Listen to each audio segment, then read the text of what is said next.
और चलिए बात करते हैं आज के मुद्दे की। इंदौर जो इन दिनों काफी चर्चा में है, हाल ही में गरबा को लेकर चर्चा में था और अब चर्चा है एक ऐसी साजिश की जो शायद ही किसी ने सोची होगी। इस साजिश का खुलासा हो गया है देवी अहिल्या विश्वविद्यालय के institute of engineering and technology, जहां नेपाल वाले जेनजी की तर्ज पर एक बड़े आंदोलन की तैयारी थी।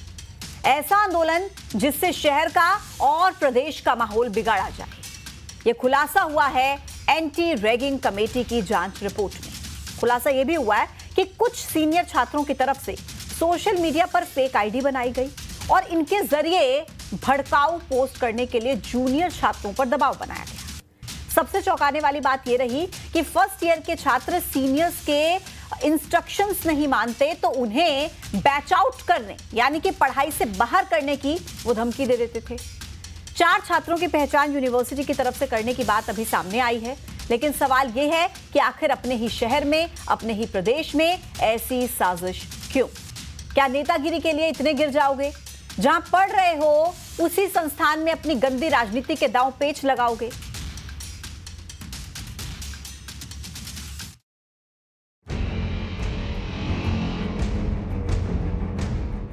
मिनी मुंबई कहे जाने वाले इंदौर में एक बड़ी साजिश का खुलासा हुआ है। देवी अहिल्या विश्वविद्यालय के institute of engineering and technology में साजिश का बड़ा खेल चल रहा है। इसका खुलासा एंटी रैगिंग कमेटी की जांच रिपोर्ट में हुआ है। रिपोर्ट में कुछ सीनियर छात्रों का जिक्र किया गया है जो इस साजिश के पीछे बताए जा रहे हैं। पटेल और अनुज पटेल, जो 2 नाम सामने आए। अनुज पटेल इंजीनियरिंग के 3rd ईयर के छात्र हैं, उनका ही छोटा भाई अनुज पटेल जो है वो भी 1st ईयर का छात्र है और वो गलत तरीके से उस हॉस्टल में रह रहा था जहां पर ये जूनियर बच्चे रहते थे।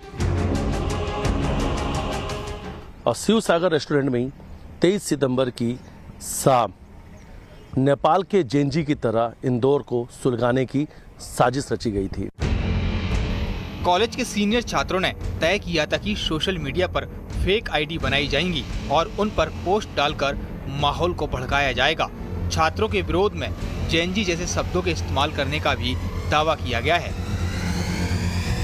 में हमारे आईटी के प्रांगण और संस्थान में कुछ ऐसे छात्र हैं जो सीनियर छात्र जूनियर छात्रों को कुछ दबाव बना रहे हैं, खासकर सोशल मीडिया अकाउंट बनाने का और इस तरह से। सीनियर छात्रों का कॉलेज के छोटे छोटे मुद्दों को बड़ा दिखाकर उन्हें वायरल करने का प्लान था, जिससे कैंपस में लगातार हलचल बनी रहे। इसमें वो छात्र शामिल हैं जिन पर रैगिंग को लेकर कॉलेज प्रबंधन ने एक्शन लिया था।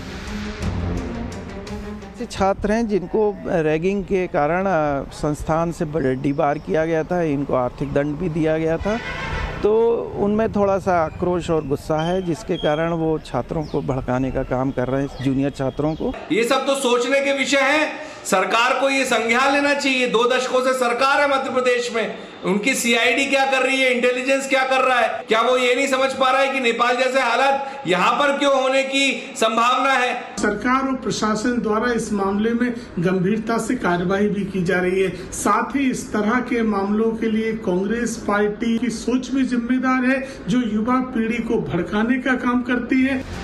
अब इस पूरे मामले को लेकर कॉलेज प्रबंधन अलर्ट मोड पर है। जिन छात्रों की ओर से इस तरह का प्लान बनाया जा रहा था उन पर एक्शन लेने की तैयारी है।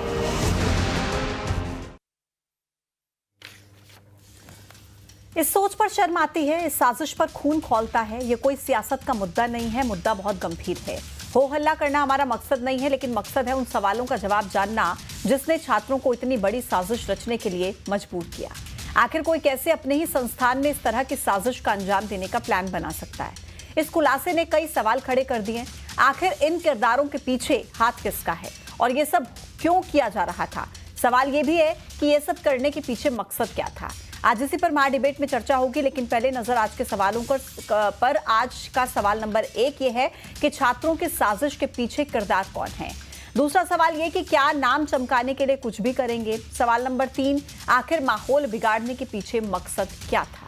आइए मेहमानों से आपका परिचय करा देती हूँ। बीजेपी के प्रवक्ता शिवम शुक्ला हमारे साथ कनेक्ट हैं, एमपी यूथ कांग्रेस के अध्यक्ष हैं मितेंद्र सिंह यादव हमारे साथ जुड़ गए हैं, लोकेश सोलंकी वरिष्ठ पत्रकार हमारे साथ थोड़ी देर में कनेक्ट होंगे, प्रियंका राणा जी सामाजिक कार्यकर्ता हमारे साथ कनेक्ट हैं, कमलाकर सिंह पूर्व कुलपति हैं भोज विश्वविद्यालय के, वो इस वक्त हमारे साथ कनेक्ट है। आप सभी का बहुत बहुत स्वागत है। सबसे पहले कमलाकर सर आपके साथ मैं शुरुआत करूंगी क्योंकि बहुत ही गंभीर विषय है ये। छात्र जहां पर पढ़ाई करने के लिए आते हैं, आईईटी एक ऐसा डिपार्टमेंट जहां पर इंजीनियरिंग की पढ़ाई कराई जाती है, लेकिन वहीं के छात्र इतनी बुरी साजिश रच रहे थे अपने ही विश्वविद्यालय के खिलाफ, अपने ही प्रदेश के खिलाफ, अपने ही शहर के खिलाफ। क्या आपको इसके पीछे समझ में आता है? आप ठीक कह रहे हैं। एक्चुअली क्या होता है कि ये जो रैगिंग की प्रथा है ये बहुत वर्षों से चली आ रही है और देश और प्रदेश भर में जो शिक्षा संस्थाएं जो हुई हैं और उसकी रेगुलेटरी बॉडीज हैं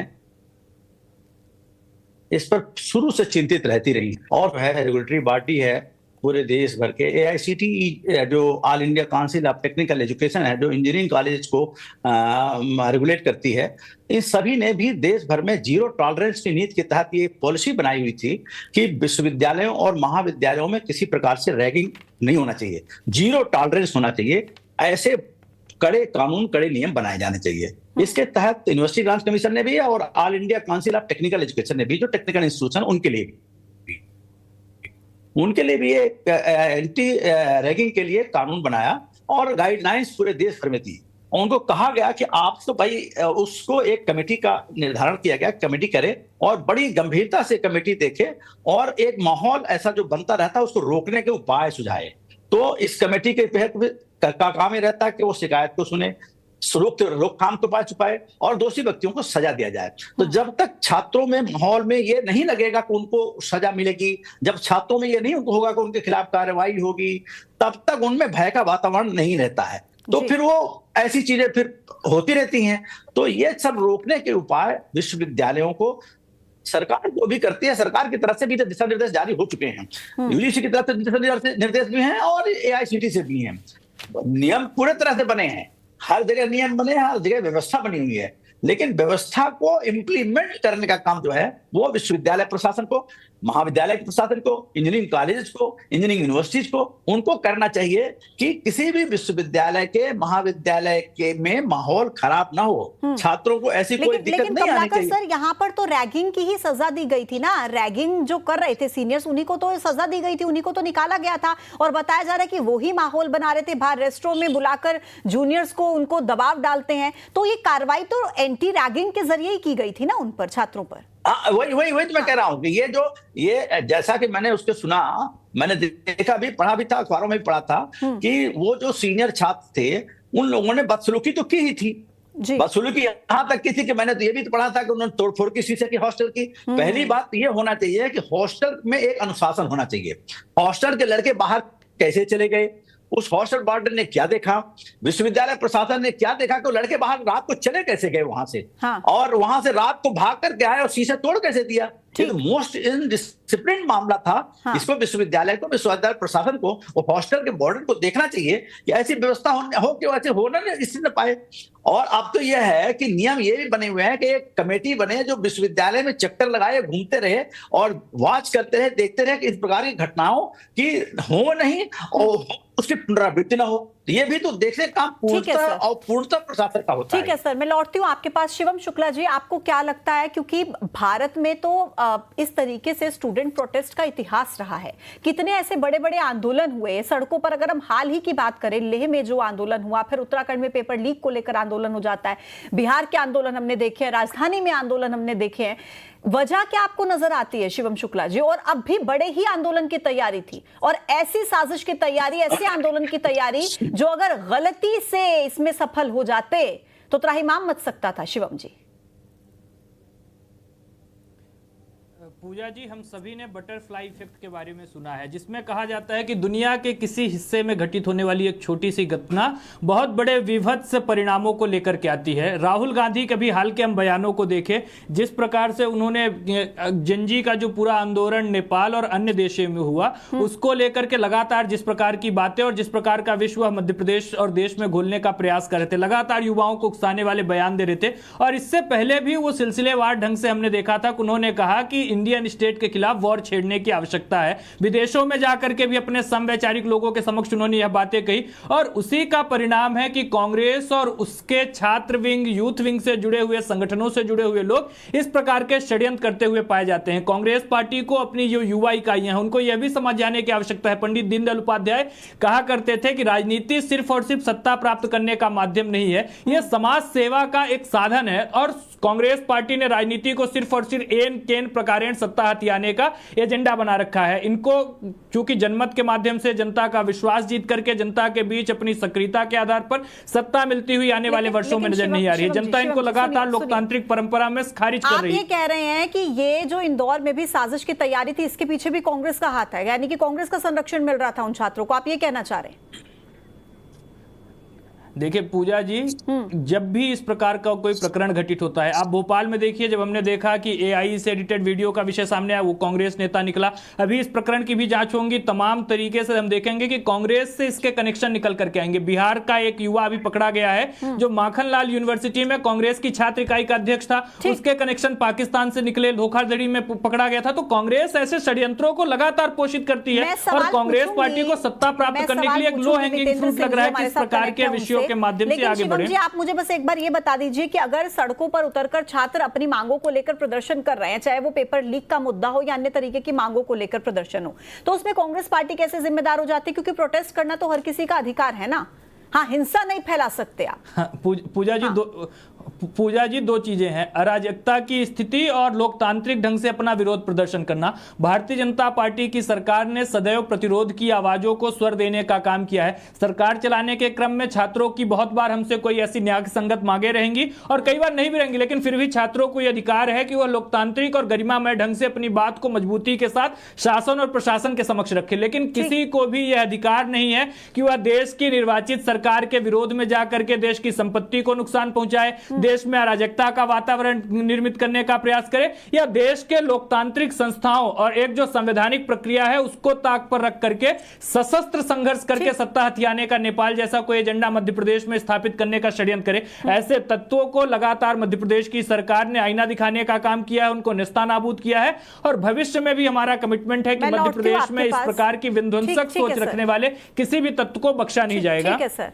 मितेंद्र सिंह यादव जी, बताइए क्यों ना सवाल कांग्रेस पार्टी पर उठे हैं, क्योंकि इस बात से भी देखिए इनकार नहीं किया जा सकता जिस तरीके से हमने नेपाल में स्थिति देखी, और जेन जी ये शब्द का इस्तेमाल करके राहुल गांधी की तरफ से भी पोस्ट किया जाता है, और जैसा कि शिवम शुक्ला कह रहे हैं कि हर बार कांग्रेस पार्टी के किसी नेता से कनेक्शन निकलता है जब भी कोई ऐसी प्रोटेस्ट में हिंसक स्थिति सामने आती है। तो पूजा जी बहुत बहुत धन्यवाद, आपने मुझे बुलाया।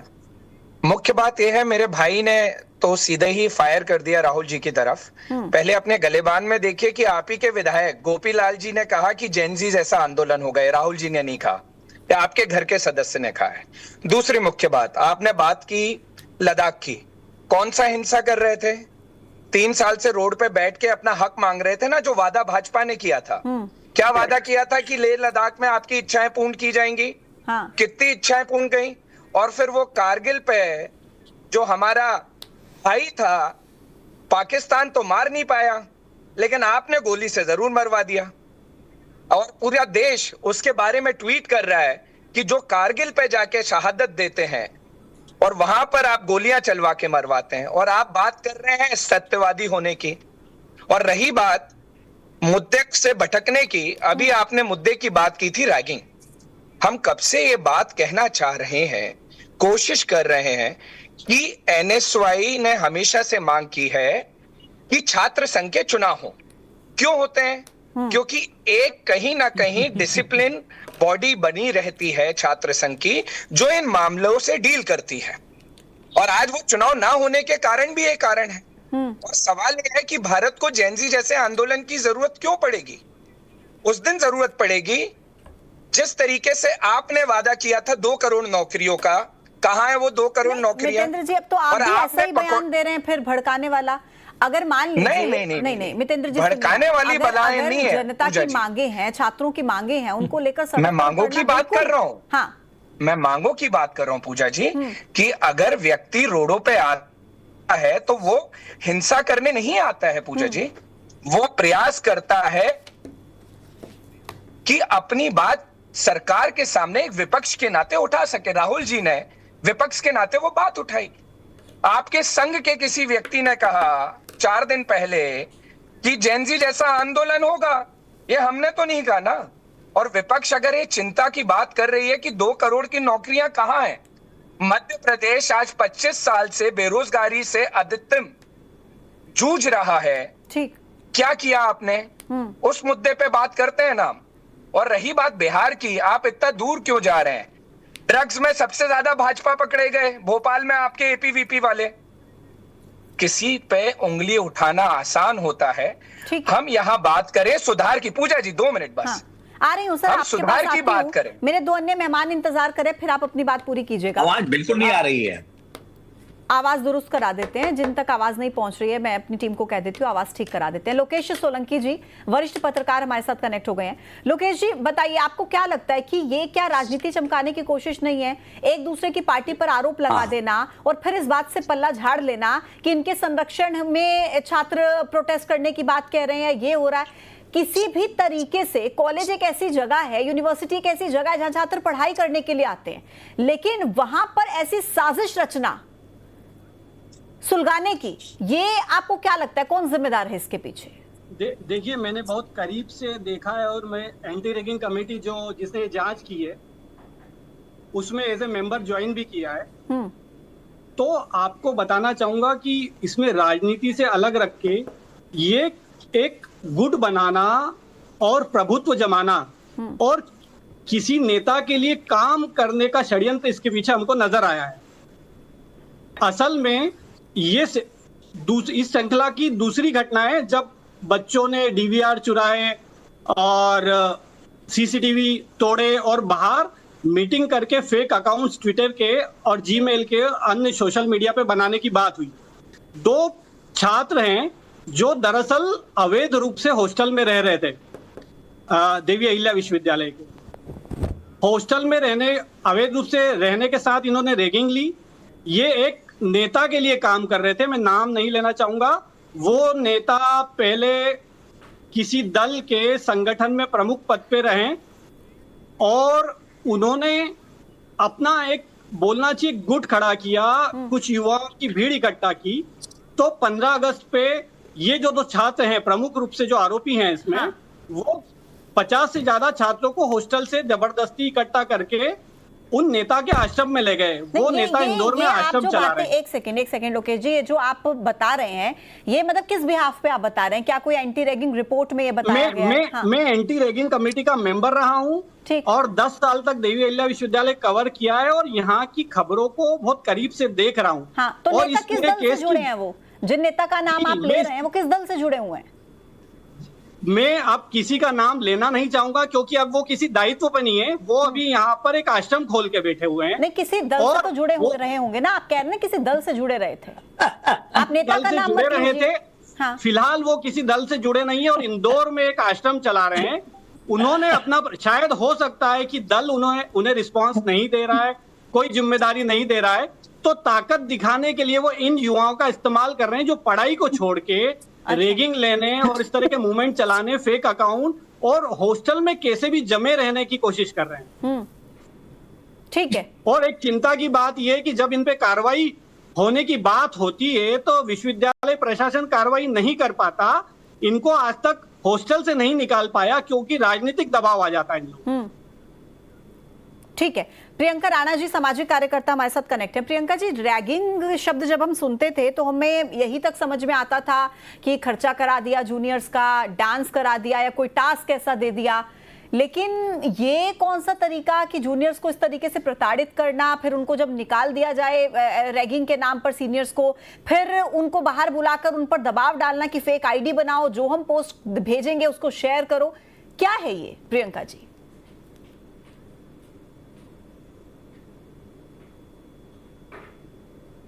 हेलो जी प्रियंका जी, आवाज मिल रही है आपको? हाँ जी। जी पूजा जी, और ये बहुत गंभीर मुद्दा है जिस तरह से अभी लोकेश जी बता रहे थे और जिस तरह से उन्होंने आरोप लगाए हैं, और ये भी बताया है कि किस तरह से नेता किसी दल से जुड़े हों या ना जुड़े हों, लेकिन वो अपनी साख दिखाने के लिए, अपनी ताकत दिखाने के लिए युवाओं को भड़काते हैं और उनको गलत रास्ते पे चलने की सलाह देते हैं। रैगिंग एक अलग मुद्दा है। अगर रैगिंग होता, छोटी मोटी रैगिंग फिर भी आप कंट्रोल कर सकते हैं, लेकिन ये मुद्दा जो है आंदोलन करने का अगर उनके विचार थे, उनका अगर नेपाल से जिस तरह से इन्फ्लुएंस होकर के अगर वो देश के अंदर या किसी शहर के अंदर दंगे भड़काना चाहते थे या सोशल मीडिया के थ्रू कुछ भी गलत चीजें फैलाना चाहते थे, तो ये बहुत ही गंभीर बात है। और इस तरह से अगर हमारे युवा इस तरह से फंस रहे हैं किसी भी इंसान के चक्कर में, चाहे वो कोई भी हो। हालांकि अभी जो बीजेपी के प्रवक्ता हैं वो लगातार ये बोल रहे थे कि बहुत सारे जो कांग्रेस से जुड़े लोग हैं वो अगर गलत कर रहे हैं तो इसका मतलब ये है कि जो बाकी सारे लोग हैं वो भी गलत होंगे। इस तरह से बीजेपी के भी बहुत सारे नेता हैं जिनके नाम क्राइम के अंदर आते हैं। आप अभी ऑन एयर हैं तो प्लीज थोड़ा सा